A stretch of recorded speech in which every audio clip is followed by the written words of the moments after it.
সন্তান না স্যার, এতিম হয়ে যাবে স্যার। আমাদের ঘটনাগুলো ধরেছে নাই স্যার। আমাদেরকে অনেক আমরা এলাকায় ছিলাম স্যার, আমাদেরকে অনেক বাধ্য করে আমাদেরকে এখানে স্যার ঢুকাইছি স্যার। আমরা এখানে সুদা পরিমাণ পুরো সম্পৃক্ত নাই স্যার। আপনার নাম কি? আপনি কি আমার করতেন? নাম মোহাম্মদ ইদ্রিস ইসলাম। আমি এখানে স্যার চা দোকানদারি করে খাইতাম স্যার। আমাদেরকে এই যে ওইখানে ওই মানে কিছু মানুষ স্যার, তাদের তাদের বাবা মার টাকা আছে, তাদের বাবা মার টাকা আছে, তারা সবাই টাকা পয়সা দিয়ে স্যার এগুলো আমাদের করে দিচ্ছে। আমাদের কেউ নাই স্যার। আমার বাবা নাই স্যার, মা আছে, তাও থাইকেও স্যার বাবা মা নাই স্যার। আমার শিশুদের সন্তান, আমার ওয়াইফ, আমরা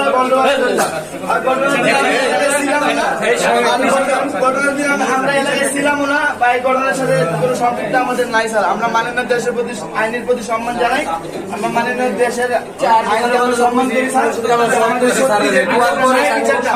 আমরা দেশের আইনের কাছে চাই স্যার, যারা সত্যি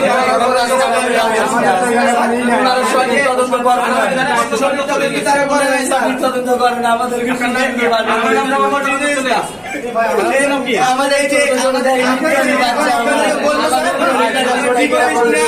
অনেক পরিমাণ টর্চারিং করা হবে স্যার। আমাদেরকে হাতে টাকা আছে দেখেন, আমাদেরকে